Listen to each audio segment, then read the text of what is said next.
గతంలో మీరు చేసిన సినిమాలకి ఈ సినిమాకి చూస్తుంటే చాలా డిఫరెంట్. ఇది కొంత మీ లుక్ గాని చూస్తుంటే కూడా మాస్ ఇది కనబడుతుంది.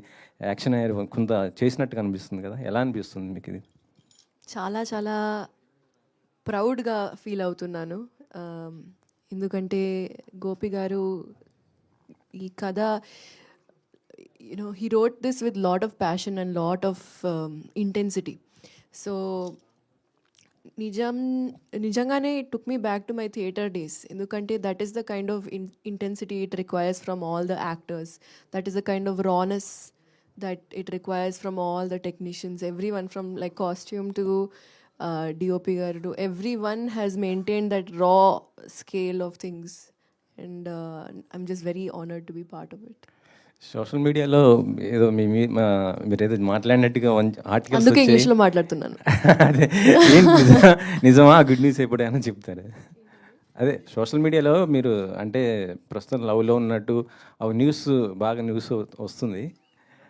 లవ్లో ఉన్నట్టు అది ఇది ఇప్పుడైతే జస్ట్ సినిమాతో రిలేటెడ్గా మాట్లాడతాం సార్. ఓకే. ఫరియా గారు, ఇప్పటి వరకు మీరు చేసిన సినిమాలతో కంపేర్ చేస్తే అందులో కొంచెం రొమాంటిక్గా కనిపిస్తున్నారు.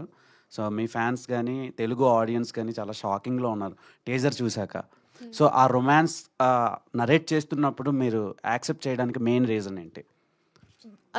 Because he has the power to show it beautifully అండి.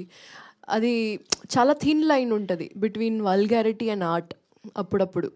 So I think when he was the visualization that he had, అప్పుడే నాకు అర్థమైపోయింది that it is a very beautiful representation of love అని. ఏంటి ఫరియానా ఇదంతా చేసింది అని షాక్ మోడ్లో ఉన్నాం. సో ఆడియన్స్ ఎలా రిసీవ్ చేసుకుంటారు రిలీజ్ టైం వరకు?